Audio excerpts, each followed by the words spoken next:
بعض مفسرین کرام کا خیال ہے کہ حضرت ذوالکفل علیہ السلام حضرت ایوب علیہ السلام کے فرزند ہیں۔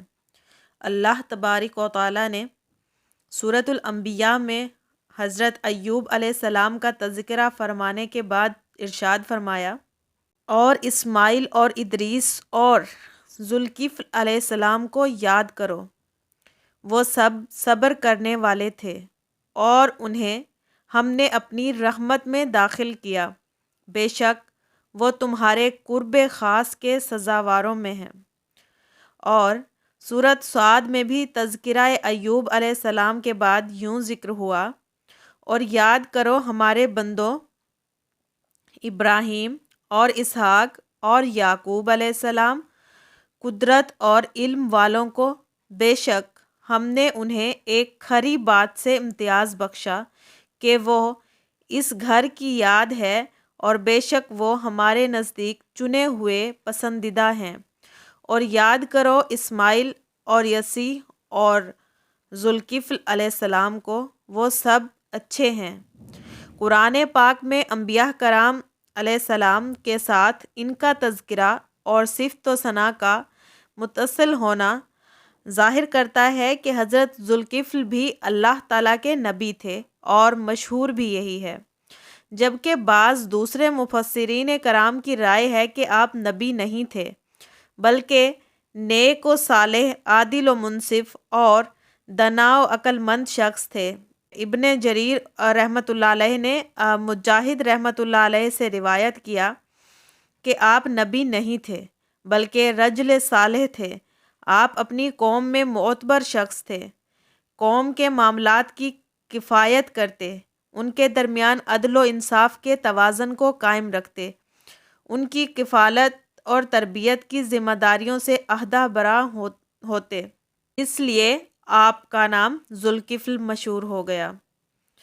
ابن جریر اور ابن ابی حاتم رحمۃ اللہ علیہ نے داؤد بن ابی ہند کے توسط سے مجاہد رحمۃ اللہ علیہ سے روایت کیا ہے کہ جب یسوع علیہ السلام ضعف العمر ہو گئے تو آپ نے فرمایا کہ کاش میں کسی شخص کو اپنی زندگی میں ہی لوگوں کو اپنا نائب اور خلیفہ مقرر کر لیتا، پھر دیکھتا کہ وہ مخلوق خدا کے معاملات کس طرح نپٹاتا ہے۔ پھر آپ نے لوگوں کو جمع فرمایا اور فرمایا کہ جو شخص میری 3 باتوں کو قبول کر لے، میں اسے اپنا نائب اور خلیفہ مقرر کروں گا۔ پھر پوچھا کہ تم میں سے کون ہے جس میں یہ 3 صفات ہوں، یعنی وہ روزہ رکھتا ہو، رات کو عبادت کرتا ہو اور غصہ نہ کرتا ہو۔ مجمع میں سے ایک شخص نظریں جھکا کر کھڑا ہوا اور کہا کہ میں ہوں۔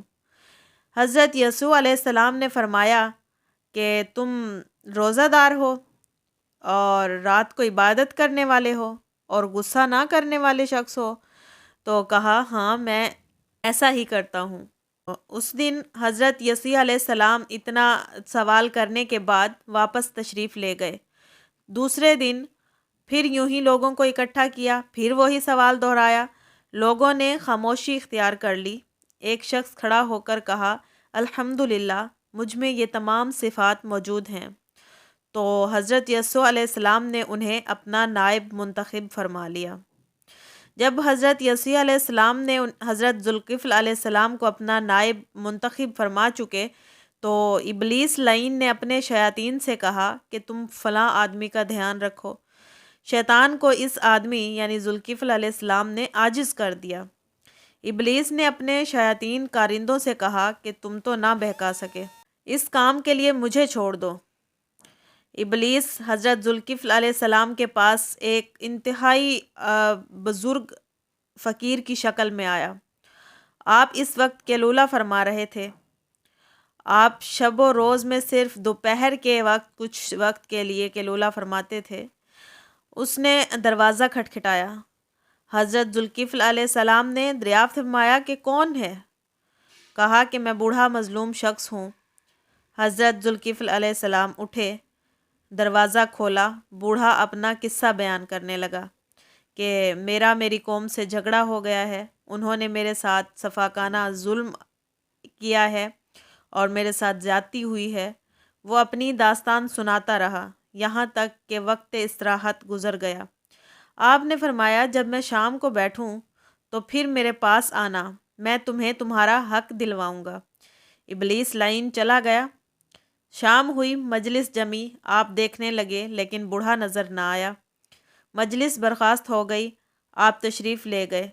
صبح کے وقت پھر لوگوں کے درمیان فیصلہ کرنے کے لیے مجلس لگائی۔ اس بوڑھے کا انتظار کرتے رہے لیکن اس نے نہ آنا تھا نہ وہ آیا۔ جب آپ کیلولے کے لیے تشریف لے گئے تو بوڑھا آدمی آ گیا اور آ کر دروازہ کھٹکھٹانے لگا۔ آپ نے پوچھا کون؟ جواب ملا کہ بوڑھا مظلوم ہوں۔ آپ نے دروازہ کھولا، فرمایا کہ کیا میں نے تجھے یہ نہ کہا تھا کہ جب میں مجلس لگاؤں گا اس وقت میرے پاس آنا؟ بوڑھا کہنے لگا کہ میری قوم کے لوگ بڑے ناہنجار ہیں۔ جب انہیں پتہ چلا کہ آپ نے مجھے حق دلوانے کے لیے مجلس لگائی ہے تو وہ کہنے لگے کہ تمہیں تمہارا حق دیتے ہیں۔ جب آپ نے نشست برخاست فرما دی تو پھر انہوں نے انکار کر دیا۔ حضرت ذوالکفل علیہ السلام نے فرمایا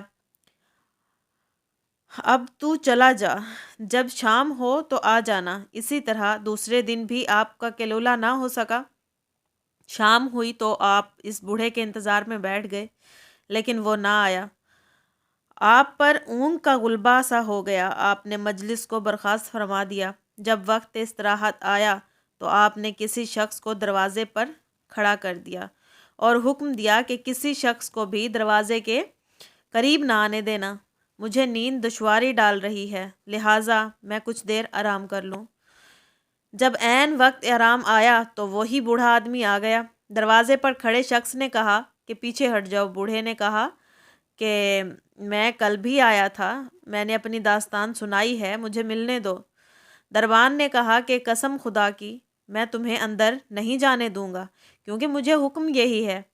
جب دربان نے اندر داخل ہونے کی اجازت نہ دی تو اس بوڑھے نے کھڑکی کی طرف جھانکا اور اسے پھاندتے ہوئے اندر داخل ہو گیا اور اندر سے دروازہ کھٹکھٹانا شروع کر دیا۔ جب حضرت ذوالکفل علیہ السلام اس کی حرکت سے بیدار ہو گئے، دربان سے پوچھا کہ میں نے تمہیں کیا حکم دیا تھا؟ دربان نے عرض کی کہ واللہ نہ تو میرے سامنے سے یہ گزرا ہے اور نہ ہی گزرتا ہوا مجھے دکھائی دیا ہے۔ پوچھا کہ میں جو اسے دیکھ رہا ہوں تو یہ کہاں غائب ہوا؟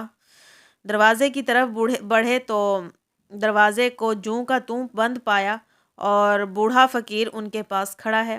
آپ شیطان لعین کو پہچان گئے۔ فرمایا اے اللہ کے دشمن!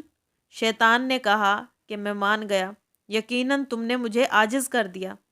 میں نے یہ سارا ڈرامہ اس لیے رچایا تھا تاکہ تم غضبناک ہو جاؤ۔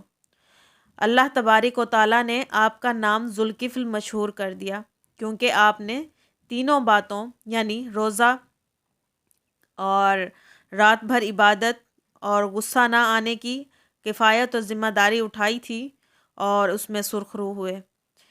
ابن ابی حاتم رحمۃ اللہ علیہ نے بھی ابن عباس رضی اللہ تعالیٰ عنہ سے یہی سیاق و سباق سے اسی کے قریب قریب ہی واقعہ بیان کیا ہے۔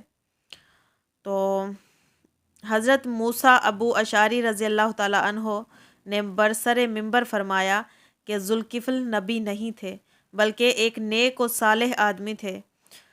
روزانہ 100 رکعت نماز ادا کرتے تھے اور ذوالکفل اپنی قوم کے لیے کفیل بن گئے، اسی طرح ان کا نام ذوالکفل مشہور ہو گیا۔ حضرت عبداللہ بن عمر رضی اللہ تعالیٰ عنہ سے مروی ہے کہ میں نے رسول اکرم صلی اللہ علیہ وآلہ وسلم سے 1 2 حتیٰ کہ 7 مرتبہ بھی نہیں بار بار سنا کہ ذوالکفل بنی اسرائیل کا ایک شخص تھا جو کسی بھی گناہ سے پرہیز نہ کرتا تھا۔ ایک مرتبہ ایک عورت اس کے پاس آئی تو اس نے 60 دینار کے عوض اسے وصی کرنے پر آمادہ کر لیا۔ کفل جب اس عورت کے پاس مباشرت کے ارادے سے پہنچا تو اس عورت نے رونا شروع کر دیا۔ کفل نے کہا کہ میں نے تجھے مجبور تو نہیں کیا؟ تو عورت نے کہا کہ ٹھیک ہے، آپ صحیح کہہ رہے ہیں، لیکن میں نے کبھی ایسا کام نہیں کیا۔ لیکن مجھے ایک شدید حاجت یہاں تک لے آئی ہے۔ کفل نے کہا کہ تو یہ کام کر رہی ہے اور اس سے قبل تو نے واقعی ایسا کام نہیں کیا۔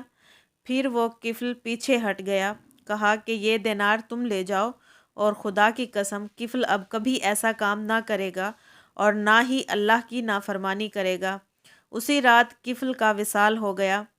تو صبح اس کے دروازے پر لکھا ہوا تھا کہ اللہ تعالیٰ نے کفل کی بخشش اور مغفرت فرما دی ہے۔ یہ ترمذی کی حدیث پاک ہے، لیکن کہا جاتا ہے کہ ہو سکتا ہے کہ یہ کفل کوئی اور ہو اور وہ ذوالکفل کوئی اور ہیں، کیونکہ وہ تو شروع سے ہی بہت نیک آدمی تھے۔ تو اب اللہ بہتر جانتا ہے کہ کون سے والے کفل تھے۔